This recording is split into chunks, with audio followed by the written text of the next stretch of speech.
जय महाराष्ट्र मित्रांनो, government job 13 lakh रुपयांपर्यंत package पाहिजे तर नवरत्न पीएसयू कंपनी भारत इलेक्ट्रॉनिक्स मध्ये भरती निघाली आहे. अप्लाय करणं सुद्धा सुरू झालंय. खासियत याची अशी आहे की सिलेक्शन प्रोसेस अगदी सोपी आहे. तुमची कम्प्युटर बेस्ड एक्झाम होईल, इंटरव्ह्यू होईल आणि त्यानंतर तुमचं सिलेक्शन होणार आहे. सगळी माहिती सांगतोय. अभ्यास कसा करायचा, पुस्तकं कुठले वापरायचे, अप्लाय कसं करायचं, त्याआधी असेच नवीन नवीन जॉब अपडेट तुम्हाला पाहिजे असेल, कारण की अनेकांच्या कमेंट्स होत्या आमचं इंजिनिअरिंग झालंय त्या रिलेटेड गव्हर्नमेंट जॉब झाले, प्रायव्हेट जॉब झाले, त्याची अपडेट आणा. आणि खास करून त्यांच्यासाठी हा व्हिडिओ असणार आहे. स्क्रीनवर जाऊन सगळी माहिती सांगतोय.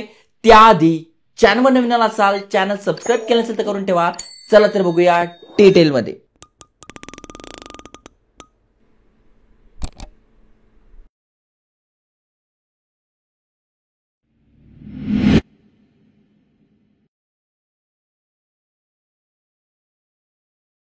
मित्रांनो, तुम्ही स्क्रीनवर बघू शकताय भारत इलेक्ट्रॉनिक्स यांच्यातर्फे हे अपडेट आलंय. यांच्या भरती प्रक्रियेवर म्हणजे यांच्या करिअर पेजवर आपण आलो तर आपल्याला सगळा नोटिफिकेशन दिसून जाणार आहे. लेटेस्ट नोटिफिकेशन जसं की बघा, ही पुणे मुंबईसाठी आहे, ही एक भरती आहे. पण जी अर्जंट भरती आहे, मेगा भरती आहे, त्याच्याबद्दल माहिती सांगतोय. इथे बघा, ही यांची पीडीएफ आहे. जसं मी तुम्हाला सांगितलं, नवरत्न पीएसयू कंपनी आहे. कशा अंतर्गत येते तर तुम्ही ते बघू शकताय, भारत इलेक्ट्रॉनिक्स लिमिटेड, जी की मिनिस्ट्री ऑफ डिफेन्स अंतर्गत येते. यांच्यातर्फे हे अपडेट आलंय. 24/10 रोजी ही पीडीएफ आली आहे. अप्लाय करणं सुरू झालेलं आहे आणि तुम्ही ते बघू शकताय. भरपूर साऱ्या जागा असणार आहेत. जसं की बघा, ज्यांचं इंजिनिअरिंग झालंय त्यांच्यासाठी, म्हणजे थोडक्यात ज्यांचं इलेक्ट्रॉनिक्स झालेलं आहे त्यांच्यासाठी 175 जागा आहे. ज्यांचं मेकॅनिकल झालंय 109 जागा आहे. ज्यांचं कम्प्युटर सायन्स झालंय यासाठी खूप कमी जागा येत असतात, पण तरी जास्त आलाय, 42 जागा आहे. आणि प्रोबेशनरी इंजिनियर इलेक्ट्रिकलसाठी 14 जागा आहे. म्हणजे प्रत्येकाची पोस्ट प्रोबेशनरीच असणार आहे, पण त्यामध्ये इलेक्ट्रॉनिक झालंय, इंजिनिअरिंग झालंय, त्याच्यानंतर कम्प्युटर सायन्स झालंय, इलेक्ट्रिकल झालंय, त्यासाठी या जागा असणार आहेत. बेसिक पे तुम्ही बघू शकताय 40,000 रुपये ते 1,40,000 रुपयांपर्यंत जातं. दरवर्षी इन्क्रीमेंट मिळतं आणि महत्वाचं म्हणजे 13 लाख रुपयांचं पॅकेज इथे मिळतं आहे. ओके, एज इथे 25 वर्ष पाहिजे, पण त्यातल्या त्यात तुम्ही कॅटेगरीत आहात तर वयामध्ये सुद्धा सूट मिळणार आहे. त्यामध्ये तुम्हाला बेसिक पे प्लस डीए, एचआरए, भरपूर सारे अलाउन्सेस तुम्हाला मिळतात. ओके, गव्हर्नमेंट जॉब आहे त्यामुळे तुम्ही इझिली लाख रुपये महिना इथून कमवू शकता. आता नेमकं यासाठी एज्युकेशन क्वालिफिकेशन काय पाहिजे तर तुमचं इंजिनिअरिंग झालं तर बीई, बीटेक, बीएससी इंजिनिअरिंग झालेलं आहे. ग्रॅज्युएट तुम्ही आहात, यामधून बघा भरपूर साऱ्या स्ट्रीम आहे, यामधून असाल अप्लाय करू शकताय. त्यानंतर तुमचं इंजिनिअरिंग झालेलं आहे, प्रोबेशनरी इंजिनिअरिंग, मग बीई, बीटेक, बीएससी. ग्रॅज्युएट तुम्ही आहात मेकॅनिकल मधून तरी चालणार आहे. त्याच्यानंतर बीई, बीटेक, बीएससी कशामधून, कम्प्युटर सायन्स, त्याच्यानंतर बघा यामधून. आणि तुमचं झालेलं आहे इलेक्ट्रिकल तरी तुम्ही करू शकताय. त्यामुळे ज्यांचं बीई, बीटेक झालेलं आहे, बीएससी झालेलं आहे त्यांच्यासाठी गोल्डन अपॉर्च्युनिटी आहे. टोटल 340 जागा आहे.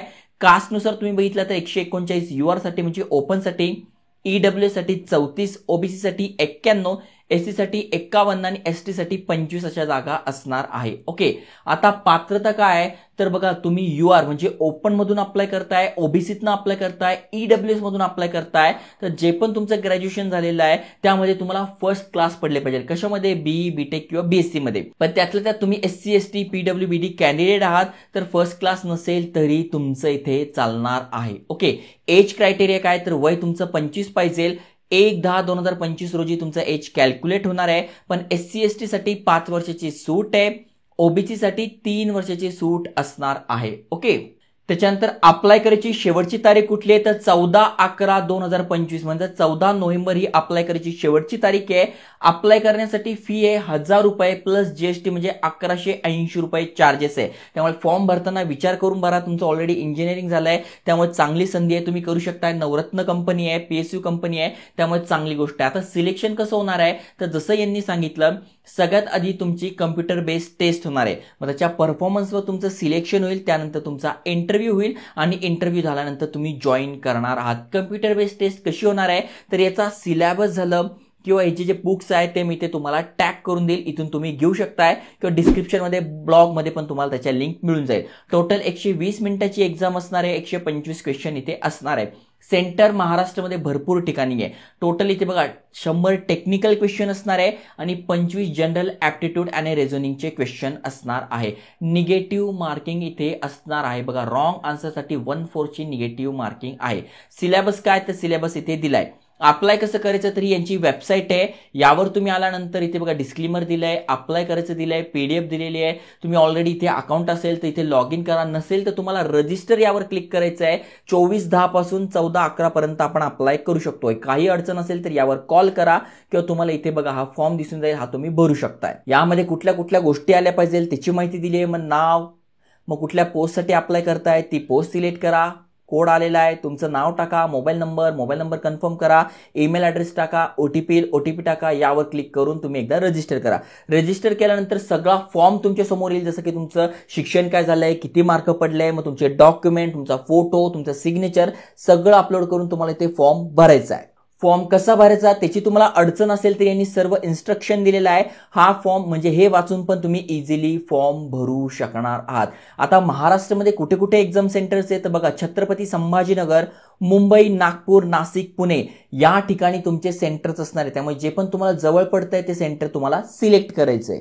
तर बघा तुमच्या कमेंट्स आल्या होत्या, बीटेक झालेलं आहे, आमच्यासाठी गव्हर्नमेंट जॉब असेल त्यावर नक्की व्हिडिओ बनवा. तर बनवलाय. तुमचे फ्रेंड्स कोणी असेल तर त्यांच्यासोबत शेअर करा आणि अशाच नवीन अपॉर्च्युनिटीसाठी चॅनल सबस्क्राईब करून ठेवा.